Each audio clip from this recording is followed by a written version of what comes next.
way. What's the latest with Tom Rockcliffe? Oh, I don't know the latest, actually.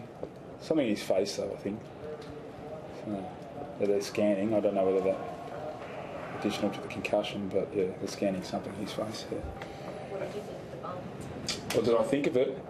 Well, I only saw one glimpse of it. I mean, Tom was going for the ball. I don't know whether May was or not. You're going to have to find that out for yourself. But at the end of the day, he's in hospital and getting his face looked at. So I can't comment any further than that. That's just the facts. But obviously, it hurt. So how much of a blow was it to lose Rocky up so early, like up to 6 or 7 minutes? Yeah, it was. But I wouldn't mind some of their players playing the way Stephen May played, to be honest. At least he actually cared and did something about their previous performances. Aberlox didn't. Is this the most disappointed you've been this season? Oh, look, it wavers. I mean, even inside 50s, I mean, there's some stuff. We're getting the ball in, we're getting opportunities, we're not scoring. We're not tackling the ball in, we're not keeping the ball in. Basically, a hallmark of our game early was keeping the ball in. I think the very last play of the day probably summed it up. Their pressure, tackle, turn the ball over. We just can't do that, or won't do that, or won't choose to do it. Whichever one. Haven't got the energy, can't run. I don't know. Put it in any category you like, but it's not happening. So, Justin, there was periods there in the second quarter, and then I think in the third when you shifted the momentum, and you did it with run, and you looked so much faster than for those brief periods, and then you stopped. Yeah, brief periods is probably a good word. As I said, we had our times where we did move the ball and did okay, but we actually only had 7 marks inside 50 themselves as Suns, so we had 10. But the difference is they followed up with pressure to get the ball back.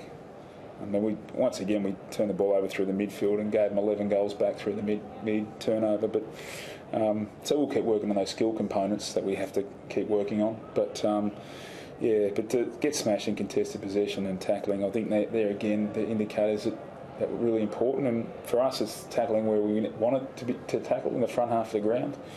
We don't want our backs, literally trying to contest every contest in a one-on-one and scrapping because the ball's coming in so neat. I think we see that. I mean, as I said, inside 50's even, but the way it comes in and then the ability to keep it in for the two different teams is stark in playing those roles.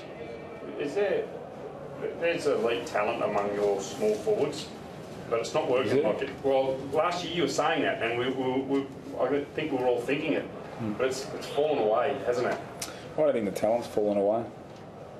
Whether the work rate, effort and acceptance of the role is, well, maybe.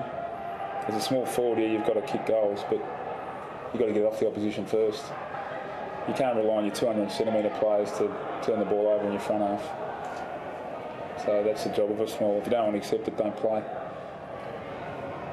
So it sounds like you'll be, it's obviously a week out until you're playing, but you'll be juggling the team by the sounds of it or making some changes. Is that what you've got to do to try and generate something at the moment? Yeah, we'll be juggling the team. Unfortunately, there's not a lot to come in, but no disrespect to the players about to play in the reserves, but we've got kids in behind them. So you'll be taking out one kid or 150 gamer and putting in another. That's just the way it'll be next week. So you just like to think you don't have to continually drop players to get them to play their role. You just think play your role. And if you make a mistake, cool, I'm okay with that. I'm really okay with mistakes. I don't mind mistakes. But we just got to get harder in demanding each other that we play a role. As I said, the inside 50s are fine. Some guys got some good numbers. The numbers look neat for some guys, and they'll go, that wasn't too bad. When you drill down to what we want to do in some facets of the game, we're not choosing to do it or can't do it or whatever reason. So have to keep training it and getting the guys right to compete.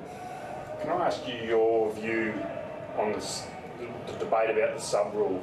Because tonight was an example where there needs to be some sort of rule because you both lost players early. Well, what do you think's the best model? Have you got a... I don't think the sub rule really works. I don't see the need for it now, particularly with the rotation caps where it is. So do we need sub rule? Probably not. It's probably more frustrating for coaches than anything. Coaches are always going to say no to a sub rule because there's always a debate, when do you use them? I mean, it's easy when your player goes out in the first 5-10 minutes of the game, you have to use them, but it's more of a distraction than anything, the sub rule from a coaching perspective.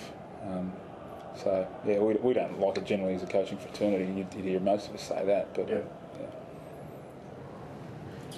Anything else? All good. Thanks, boys. Thanks a lot.